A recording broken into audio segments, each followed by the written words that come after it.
this tells me that we need to hand over as well. I'll do a last brief comment from the Senator of Bomet, and that is Hilary Sigei. He is also the chairperson of the Justice, Legal and Human Rights Committee of the Senate. Senator, very briefly, because we also have to hand over to the other sides. Thank you. For the people of Bomet, and even as you give it a bigger view for the people of the country, what do you think this means to them?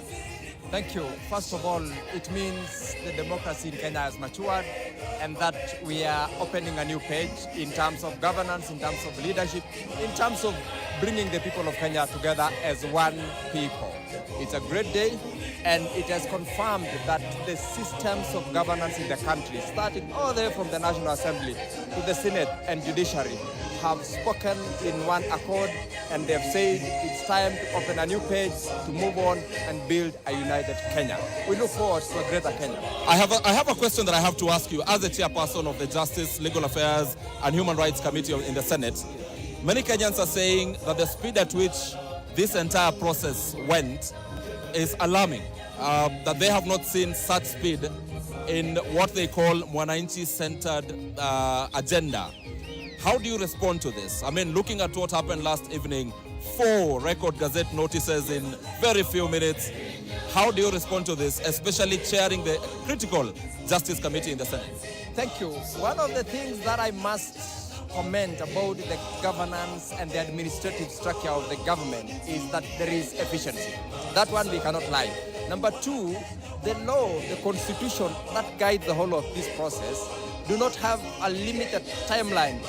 Like in terms of the Senate hearings, for example, the Constitution says you're supposed to do it within a number of days, 21 days. That is within. So as to how fast we can go, I want us to look at it in terms of the efficiency and not the so-called abnormal speed. It is normal. It was part of the normal process.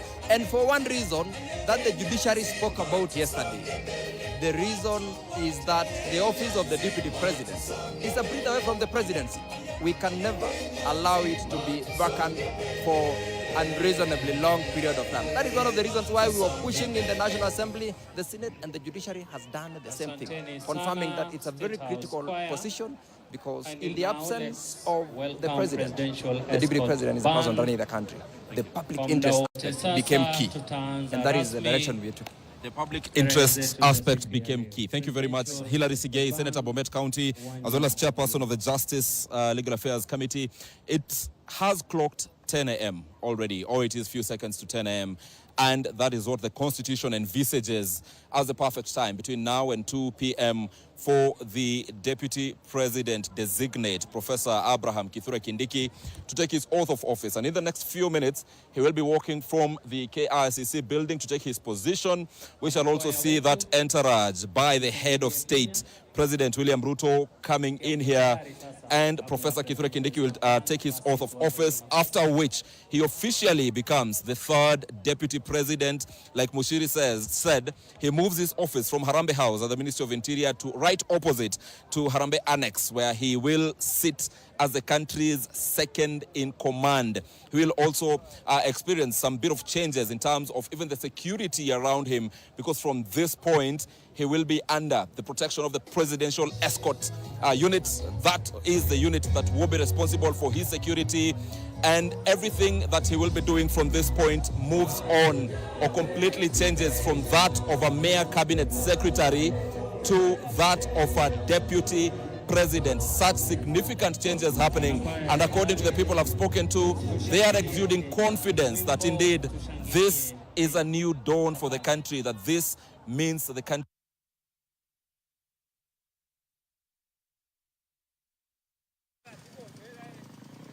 Well, my colleague Ibrahim Karanja was talking about the office of the next deputy president, and that is at Harambee House Annex. Now, I'd like to show you the residence of Kithure Kindiki right here at Tharaka Nithi. As you can see, this is the official residence of Kithure Kindiki. Actually, this village is called Irunduni village, and this is the Tharaka Nithi County, where residents, neighbors, and friends of Professor Kithure Kindiki, as well as his relatives, have been here all morning and actually waiting that moment when Kindiki will be taking his oath of office and assuming the second most powerful office in the land. And so right now, I'd like to take their opinions here as they wait to see Professor Kithure Kindiki assuming office. Ningependa kwanza nawe bingwa hapa tu kwa kifupi, muda wote kuanzia sasa Kithure Kindiki atatokea pale KICC na atakula kiapo cha kuwa naibu rais wa Kenya. Unasikia vipi? Mimi nasikia poa, akisakuliwa kuwa naibu rais, hata sisi kwetu tumekuwa. We have been waiting for him for so many days. Lakini akiapishwa leo, tutafurahia sisi wote, wa Kenya pia. Asante sana. Ningependa kuchukua maoni zaidi. Karibia hapa, yeyote atakayetaka tu kuzungumza unaweza karibia. Tuambie jina lako na unasikia vipi sasa hatimaye Kindiki anakula kiapo cha kuwa naibu wa rais wa Kenya. Mimi nasikia vizuri sana kwa sababu mimi ni naibu yake kabisa hapa nyumbani. Saa hii ndiko karibu na nyumba yake hapa. Na mimi nasikia mzuri sana akiwa Vice President wetu wa Kenya. Sisi tunafuraha sana kwa sababu sisi ni wenzake hapa area hii. Tunasikia mkubwa akija kwetu, tunasikia mzuri sana. Asanteni. Mimi naitwa Josephat Muteria Kibara kutoka Irunduni. Asante sana Josephat kutoka Irunduni. Rafiki yangu hapa, unaitwa nani na unasikiaje sasa? Mimi naitwa Silas. Nitakushikia. Sawa. Naitwa Silas Mulungi Ndato kutoka hapa Irunduni. Tunafurahi, tuko pamoja na tunafurahi, kila kitu iko sawa na tunongoja tu tumalize hiyo stole, mambo ikuwe mzuri, hata hii area yetu ipande, si mnaona bila kuko tukae watu wazuri. Asante sana. Karibia hapa. Unaitwa nani na unasikiaje wewe mwenyewe? Mimi naitwa Grace Kicc kutoka Irunduni. Mimi niko na furaha kubwa sana kwa sababu ya president wetu Ruto kutupea mkubwa, hata sisi tuinuke. Tunaomba hiyo serikali Mungu ibariki na endelee kutukumbuka. Nimeshukuru. Asante sana. Karibia, naona umeshika pia Professor Kithure Kindiki Deputy President 2024 President. Unaona kwamba kutoka kuwa naibu rais unafikiri kwamba atasonga mbele? Ya, atakuwa rais mwaka wa 2032. Ya. Na unasikiaje sasa muda wote katika the next 1 hour 2 hours atakuwa akichukua ofisi na usukani rasmi? Okay, mimi nimefurahia na si mimi pekee nimefurahia. Almost every agency amefurahia. Inaonyesha kwamba this country mambo na tribalism tumefight tribalism. Asante sana. Karibia ndugu, unaitwa nani? Unasikiaje kwanza? Na ungeweza kuambia nini rais pamoja na naibu rais wa Kenya? Mimi naitwa Francis Mutegi. Huyu ni babangu na nafurahi sana sababu hata hapa Irunduni atatufanyia kitu mzuri, hata bagua kama Gachagua. Atatuwekea maji, hata atufanyie kila kitu, atafanya kitu mzuri. Asante sana. Labda naona huko kwa simu, kabla wewe tuzungumze, asante sana kwa kukaribia. Kindiki ndio huyo anakuwa naibu wa rais. Unafikiri kwamba taifa litakuwa kwa mikono mizuri Kindiki akiwa pale kwenye usukani na Rais William Ruto? Mimi kwa majina ninaitwa Sekao Kome kutoka Njoguni Tharaka. Ninafurahi sana kwa mheshimiwa Kindiki kuapishwa kama naibu wa rais. Ninatumaini katika eneo letu ya Tharaka hatuna mambo mengi, lakini tutaendelea kuwa tumepalana na sia kaunti zingine. Kama lami tutawekewa lami, sehemu zingine nyingi sana hatuna title, atatuwekea title, tuwekewa title kwa shamba yetu. Kila mtu awe na haki yake ya title ndio. Kwa hivyo mimi nafurahia sana, iko na furaha nyingi ambazo haina kifumo. Nampendelea kabisa aendelea hapo, na ikiwezekana 2032 awe rais wa Kenya. Asante sana. Karibia hapa, naona unatoshana kijenzi kabisa.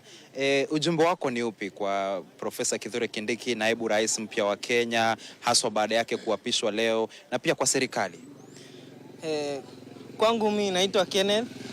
Nafurahi sana kuona Kindiki akiwa deputy rais juu kila mtoto na mwanajenzi yote yako hapa ataona mwelekeo na mtu mkubwa wa kuiga hapo baadaye, maisha ya baadaye.